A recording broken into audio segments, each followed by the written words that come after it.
It was a cold November night in Portland, Oregon.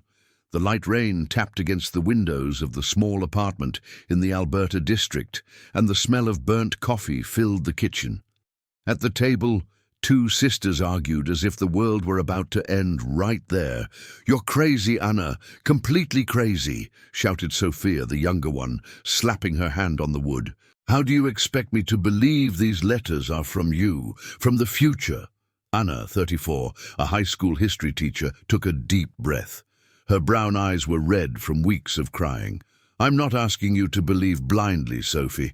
I'm just showing you what's happening to me. Look at the handwriting, look at the date, look at what it says about Dad."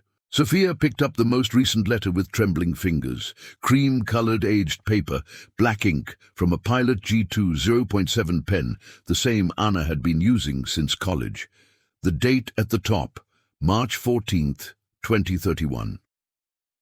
Dear Anna of 2025, if you're reading this, it means you finally found the courage to tell someone. Congratulations. I know it hurts. I know you think you've lost control of your own life. But remember what we promised at Dad's funeral, that we would live for him, not just survive. You're going to meet Daniel in January. Don't run from him just because he seems too perfect. He's not. He's afraid of flying, snores when he drinks IPA beer and cries watching up. But he'll teach you that real love isn't a fairy tale. It's a daily choice.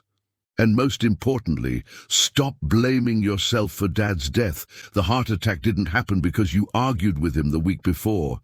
It was genetics. It was stress. It was life. You didn't kill anyone. I love you. Take care of my past self. Anna, 39. Sophia dropped the letter as if it burned. "This is a really sick joke, Anna. You wrote this yourself to fool yourself. Or worse, you're having a breakdown. You need professional help." Anna gave a sad smile. "I've already seen 3 psychiatrists, Sophie. I did an MRI, CT scan, neurological exam. Everything perfect, no signs of schizophrenia, a tumor, nothing. The first letter arrived on my 30th birthday. I thought it was a prank. Then came the second one, predicting the exact day the school would announce the cut of 12 teachers, including my name on the list. The third warned Mom would discover uterine cancer in stage 1, and that if she operated quickly, she'd survive. And she did." Sophia sat down, defeated. "So, you're saying that you in the future are sending letters to yourself in the past?" "That's what it seems. And how is that even possible?" "I don't know. I just know it happens." The first letter had arrived in 2021, inside a brown envelope with no return address, left in the mailbox of the rented house on Southeast Division Street. Anna opened it thinking it was a late bill. She read it and laughed, threw it away. 3 months later, every word came true. Since then, there were 2 or 3 a year, always on important dates. Birthdays, Christmas, or when Anna was about to make a decision that would change everything. They never came often enough for her to cheat at life, only just enough to give her a push when she was completely lost. In 2022, one letter warned, "Don't accept the job in Seattle. You'll hate the city and end up alone in an expensive apartment watching rain all the time. Stay in Portland. This is your place." She almost took the job. Almost. At the last minute, she turned it down. 3 months later, she met the friend group that would become her chosen family. In 2023, another one. "Stop dating Lucas. He'll cheat on you with his co-worker in September. You deserve better." She broke up beforehand. It hurt, but it hurt less than it would have. And now, in 2025, the letters were becoming more personal, more urgent. Sophia grabbed her phone. "I'm scheduling an appointment with Dr. Ramirez tomorrow. You're going, whether you like it or not." "All right," Anna replied calmly, "but first come with me to the NE Alberta post office." Another one arrived today. I haven't opened it yet. The two walked under the drizzle to the small post office branch. Anna opened the P.O. box she rented just for this, because the letters never came to her home. Inside, a cream-colored envelope identical to the others. Hands trembling, she opened it.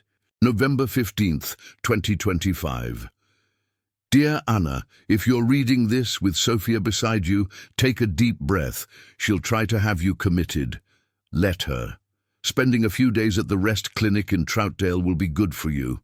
You'll meet Marina, an amazing therapist who will help you stop blaming yourself for everything.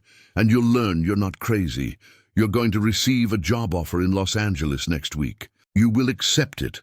I know you love Portland, but your book about forgotten women of American history will only be published if you change your surroundings.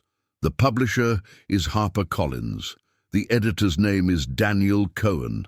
Yes, the same Daniel from the previous letter, and more. Stop being afraid of being happy. You spent your whole life trying to earn love. Enough. Love isn't a prize for suffering. Love is home, and you're about to build yours. I love you so much. Anna, 40, almost 41, LOL. Sophia read it aloud, her voice breaking. Oh my God, Anna. I know. What are you going to do? Anna looked out at the wet street, at the streetlights reflecting in puddles, at bicycles passing with colorful rain jackets. All of Portland seemed to breathe with her. I'm going to accept the job in Los Angeles. I'm going to write the book, and I'm going to stop thinking I need to suffer to deserve good things. Months later, already in Los Angeles, Anna walked along Venice Beach at sunset. The ocean was orange. The air smelled like salt and churros. Daniel held her hand. They had met exactly as the letter predicted, at a lecture on women's history in World War II at UCLA. In her bag, a new envelope. She smiled before even opening it. June 2nd, 2028. Dear Anna of 2025, or 2026, 2027, whatever. You did everything right. The book is on the New York Times list. Mom is doing well. Sophia married Marina. Yes, the therapist. I told you they'd fall in love. You just didn't want to believe it. And you learned to live without expecting the next disaster. These letters were never about predicting the future. They were about reminding you who you are when you forget. They were about giving you permission to choose yourself.